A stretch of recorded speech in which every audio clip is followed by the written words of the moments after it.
Assalamualaikum warahmatullahi wabarakatuh. Waalaikumsalam warahmatullahi wabarakatuh. Selamat pagi, salam sejahtera bagi kita semua. Perkenalkan, saya Raya yang bertugas menjadi host pada diskusi panel pada siang hari ini. Siang hari ini kita akan berdiskusi panel mengenai proses persebaran berita proklamasi dan dukungan rakyat Indonesia. Sesuai dengan tema itu, hari ini kita menggunakan latar koran yang sebagai salah satu media persebaran proklamasi.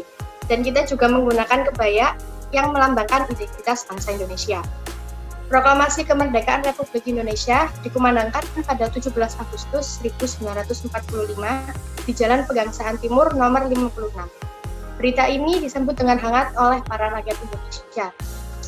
Pada masa itu, perkembangan teknologi dan juga komunikasi masih sangatlah terbatas. Lalu, bagaimana rakyat Indonesia dapat mengetahui berita proklamasi ini?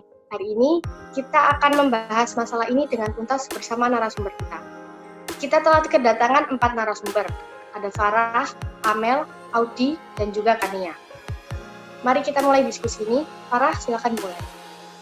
Penyebaran berita proklamasi dilakukan agar kemerdekaan diakui oleh bangsanya sendiri. Upaya penyebaran dilakukan dengan cara berbagai media, yaitu ada media radio, koran, pamflet-pamflet, gerbong-gerbong kereta, jalan-jalan di dinding, atau melalui dari mulut ke mulut.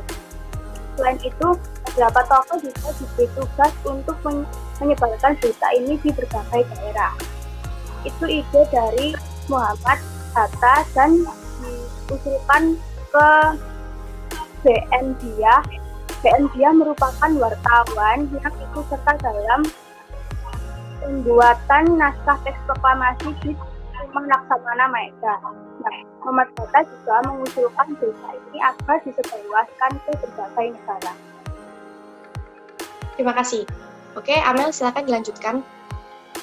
Nah, di sini saya mau bahas tentang penyebaran yang melalui radio. Berita proklamasi itu pertama kali tersebar pada tanggal 17 Agustus tahun 1945. Nah, berita ini diterima oleh Waidan D. Panerawan. Waidan D. Panerawan ini kepala bagian kantor radio Dongeng. Lalu berita ini diterima oleh wartawannya yang bernama Syarudin. Atas perintah dari Panerawan, maka berita proklamasi ini dibacakan sampai 24 sore setiap setengah jam sekali.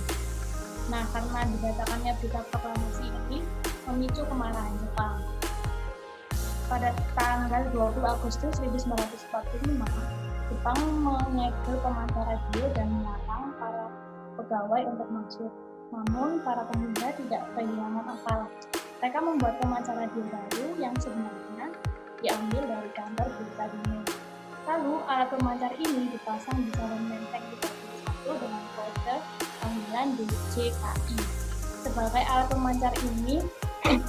alat pemancar ini dibawa ke rumah Panerawan. Akhirnya berita proklamasi dapat disebar dengan lancar. Terima kasih. Audi, silakan.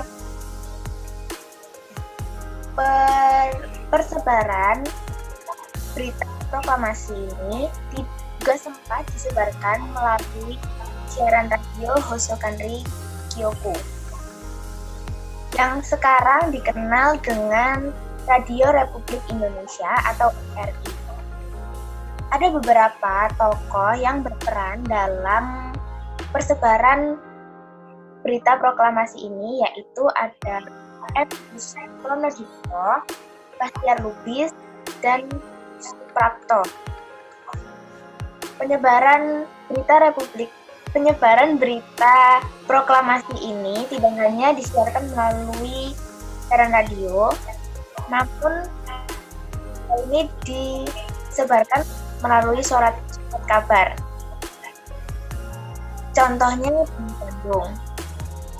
Persebaran berita proklamasi ini disebarkan oleh surat kabar Cahaya. Dan di Surabaya disebarkan oleh surat kabar Suara Asli. Pada tanggal 20 Agustus 1945, hampir seluruh harian di Jawa memuat berita tentang proklamasi kemerdekaan. Serta Semangat kemerdekaan bisa terlihat dari jalan-jalan, tembok-tembok, bahkan di gerbong-gerbong kereta api yang tercermin dalam tulisan-tulisan atau slogan-slogan. Silakan Kania. Nah, selain itu, proklamasi juga disebarluaskan oleh utusan PPKI di beberapa daerah, yaitu seperti Teguh M. Hasan di Aceh, lalu Samratulangi di Sulawesi, dan Ketut Pujo di Bali, serta Hamidan di Kalimantan. Penyebarluasan berita proklamasi di Sumatera Barat juga dilakukan oleh para pemuda yang menyebarluaskan proklamasi melalui pegawai pos, telepon, dan telegraf. Nah, selain itu, untuk memperkuat berita proklamasi, PR Soekarno juga membacakan ulang proklamasi di Laboratorium Psikologi IKADA Daigaku, Salemba. Oke, berarti proses perjuangan bangsa Indonesia dalam menyebarkan berita proklamasi ini sangatlah luar biasa.